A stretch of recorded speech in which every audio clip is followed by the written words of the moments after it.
第48章斗气阁。站在队伍之中，萧炎抬头望着面前这幢庞大的阁楼，忍不住惊叹地摇了摇头。巨大阁楼的牌匾之上会有斗气阁3个颇显骨气的字体，牌匾略微有些显黄，匾上的沟壑显示着岁月的沧桑。这所楼阁便是萧家最重要的所在——斗气阁。家族几百年来所收集的斗气功法全部存放在此处，而这些功法便是萧家如今地位的保障。作为家族中最重要的地方，此处的防守极为森严，平日里基本上是被列为禁地，就是连自家族人也禁止私自入内，只有在成人仪式举行之后，这里才会被暂时开放。微眯着眼睛，目光在阁楼四处的一些黑暗角落中扫过，敏锐的灵魂感知力让的萧炎知道，他们这里所有人的举动都被隐藏在暗处的护卫尽收眼中。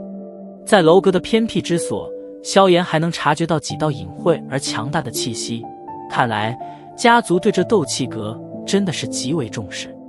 微偏过头与薰儿对视了一眼，都是从对方眼中看出一抹笑意，显然两人都是清楚地发觉了周围隐藏的防卫。进入斗气阁的规矩我已经说了很多遍，现在也不细细重复了。总之，进入斗气阁后2个小时之内，所有人必须出来。还有，每人只能拿一种符合自身属性的斗气功法，不可多取。若有人想要私藏功法，那将会被取消获得斗气功法的资格，所以你们可得注意了。站在高高的台阶上，萧战目光威严地扫视着下面的大群少年少女，满脸严肃地道：是。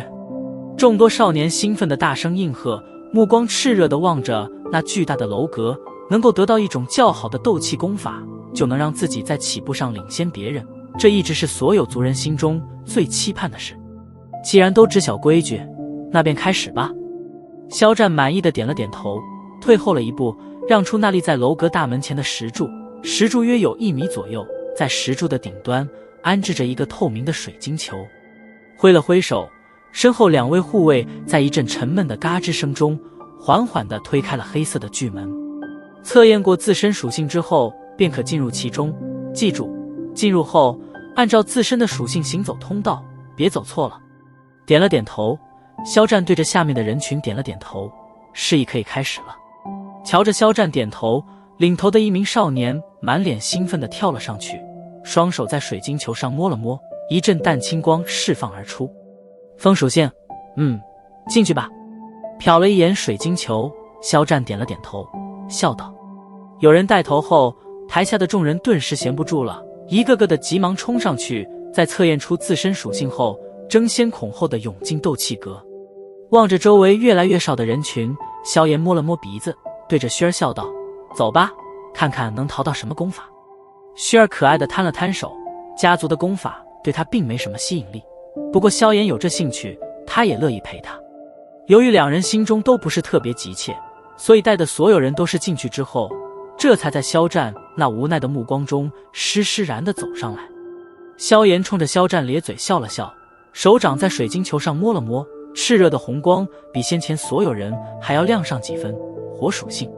萧战早就清楚自己儿子的属性，所以并未表现出其他的神情，微微点头后，目光忽然快速地在周围扫了扫，然后悄悄地走前了一步，咳了一声，做事微微弯腰，低低的声音传出：火道第3条路第43号房间。听着萧战的低声，萧炎一怔，旋即有些好笑，原来父亲这是在为自己以权谋私啊。不着痕迹的点了点头，萧炎立在一旁望着薰儿的测试。薰儿望着那光滑的水晶球，略微迟疑了一下，旋即有些无奈的摇了摇头，先指轻轻地点在其上。随着薰儿先指的点上，水晶球在略微沉寂之后猛地变得火红了起来，瞬间之后竟然犹如一个火球一般炽热与耀眼。有些震撼地望着那化成火球的水晶球，萧炎微张着嘴巴，心中轻吸了一口凉气。火球持续了片刻，待得薰儿抽回手指后方才缓缓湮灭，而此时一道道细小的裂缝已经密布了水晶球全身。苦笑地望着即将破碎的水晶球，萧战无奈地叹了一口气，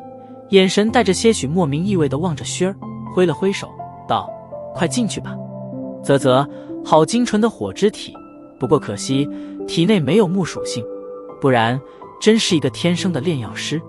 在萧炎震惊之时，心中忽然的响起药老的惊叹之声，心中闷闷的点了点头。萧炎望着走过来的薛儿，无奈的耸了耸肩，转身对着斗气阁内行去。望着并肩进入斗气阁的两人，再低头看了一眼，终于咔的一声破成几瓣的水晶球。肖战摸了摸下巴，喃喃道：哎，真是太强悍了。薛儿这妮子不仅脾气好，人也漂亮，背景更恐怖，比那蓝嫣然不知好了多少。如果妍儿能有这样的媳妇，那该多好啊。说完之后，肖战又是自嘲地摇了摇头，为自己的异想天开感到无奈。在自嘲时，肖战自然是没发现，